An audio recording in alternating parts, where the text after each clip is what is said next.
Men sekin-asta harakat qila boshladim.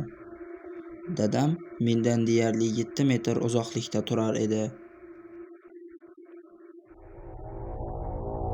U meni ko'rmadi. Undan yashirinish uchun devor burchagiga berkinib oldim.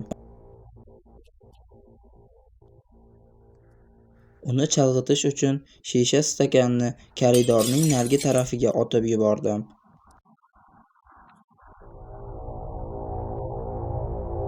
Uyga kirgach, xona eshigini qulfladim va har ehtimolga qarshi unga narsa tirab qo'ydim.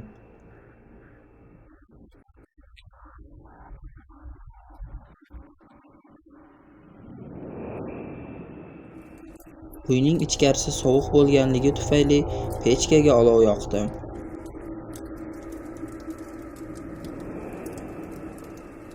Charchaganim tufayli qanday qilib uxlab qolganimni ham eslay olmayman. Menda boshlangan kuchli yo'tal tufayli uyg'onib ketdim.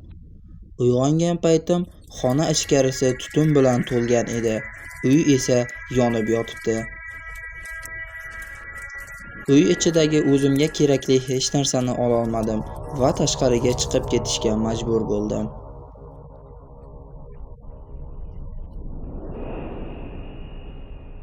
Men pastga tushib o'z uyimning derazasiga qaradim. U yerdan qop-qora tutun chiqib, uy yonib yotibdi. Yong'in tufayli uyning ichkarisidagi kiyim-kechaklarim va oziq-ovqatlarimni hech qaysini olib chiqa olmadim. Endi men yashashim uchun yangi turar joy topishim kerak. Tashqaridagi ob-havo va qor bu ahvolni yana ham og'irlashtiradi.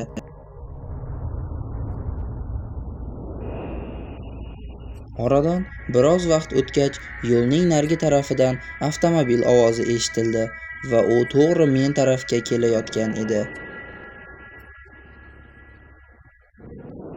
Shu paytda onamning gaplari esimga tushib ketdi. O'liklardan ko'ra tiriklar yomonroq. Shuning uchun yaqin atrofdagi garaj ichkarisiga kirib yashirindim.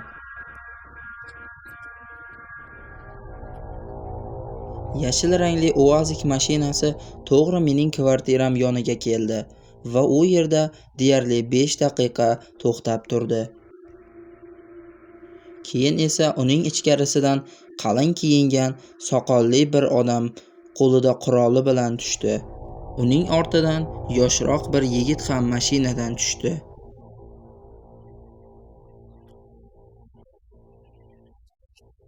Eshikni yaxshilab yop, bo'lmasam bizning go'shtimiz qochib ketadi. Nima? Ularda go'sht bor ekan. Balki ular qandaydir hayvon ovlar. Nimaga qarab turibsan, ovsar? Bo'la qol tez. Yigit eshikni yopmoqchi bo'lganida mashina ichidan qo'l va og'izlari bog'langan bir yigit yugurib chiqdi. U men turgan tomonga yugurib kelar edi.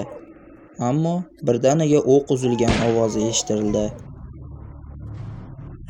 Ular go'sht deb aytayotgan hayvon bu odam ekan. Multfilmning davomi tezroq chiqishi uchun kanalimga obuna bo'lib, videoga like bosing. Ahmoq, men senga eshikni yop deb aytgan edim-ku. Ko'rdingmi nimalar bo'layapti? Tez uni mashinaga kirgaz. Men esa yonayotgan uyni tekshirib kelaman.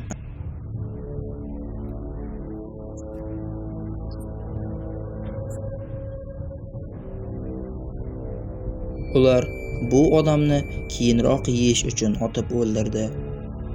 Haligi soqolli odam hech narsa bo'lmagandek mening yonayotgan uyimni tekshirgani ketdi. Uning sherigi esa katta pichoq bilan murdadagi go'shtlarni ajrata boshladi. Men esa garaj ichkarisida tizzalarimni quchoqlagancha nima qilishni bilmay yig'lab o'tirardim.